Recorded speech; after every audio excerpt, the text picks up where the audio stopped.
Boo! Hello, and welcome to the second episode of Halloween Soul Science. Still Soul Science, it's just a Halloween episode. Today, I would like to make an apology. It was apparent that I did trick a few people in last week's episode with the ghost poop, and it not being real. So I am sorry about that, but to make up for it, I've got ghost eggs. Where ghosts come from. Yeah, we're going to talk about where ghosts come from. Ghost eggs. Here you go. Ta-da! Ghost eggs. A nice... You can see them very well, can't you? Okay, can't get it. There is ghost eggs in here. I'll prove it. You ready? So, something to tip the water in, and then if we just tip it,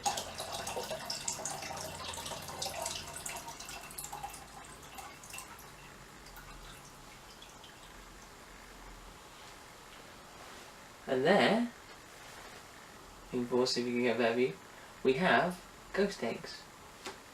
I'll put a few in my hand. I'll come round, don't worry. Here, try to do this from a visual. Here we have ghost eggs.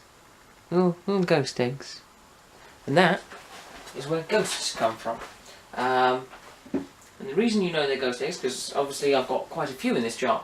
And then what you do is if you fill the jar up with water on top of that, they vanish like ghosts. So now we know where ghosts come from, ghost eggs. Okay, I'm sorry, I tricked you again.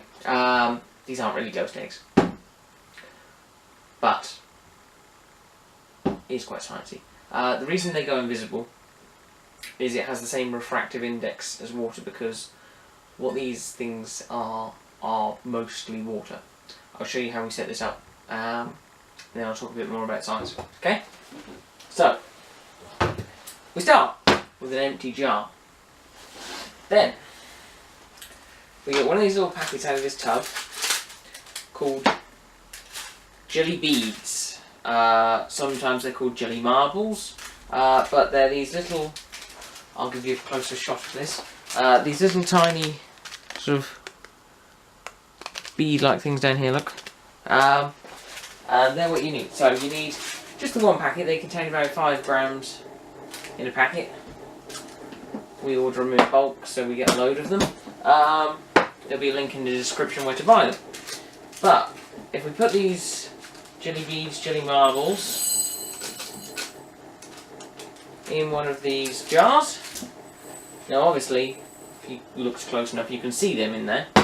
So then what you do is you fill the jar nearly to the top with water. How much water, you ask? Exactly that much. So, you're then going to leave this for... I'll just check. This is about 24 hours. I left mine for a little bit longer because I had a day away from the lab, so it was actually more like 48 hours to get these ones, but it should be done in 24 hours.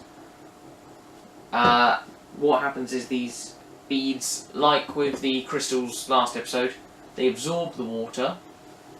And the same reason the ghost poop or ghost poo went invisible is the same reason as the ghost eggs go invisible, is because the refractive index, that's to do with how light bends through things or what speed it travels through things, is more or less the same as water, because most of it is made up of water. So it doesn't really slow down or bend any when it's going through them. But, okay, this is the one with a minute. This is the cool thing you can get. If you've got a jar with a slightly bigger top, and hand it to a kid and go, look, there's ghost eggs in here. They won't believe you, so you go, put your hand in it. They'll put their hand down in it, and you can feel them. You can feel the ghost eggs in there, but you can't see them. It's like, whoa. So that's a cool thing to do. That's another trick we can do for Halloween, so if you're getting ready for a Halloween party coming up soon, it's only 2 weeks away, I think, or roughly 2 weeks away. So now you know how to make ghost poop and ghost eggs. So we know all about ghosts. Okay, I didn't prove ghosts are real or anything, but there's some cool science going on here. So remember, don't try at home, try at a friend's home. I think that's it for this week's episode, so happy Halloween again. And make sure you check out our Facebook, Twitter, Google+, and our website and Instagram. Nearly forgot that one. For more details on all of this stuff. See you next time, and remember, don't try at home, try at a friend's home. So, I wonder who else I can trick with these eggs.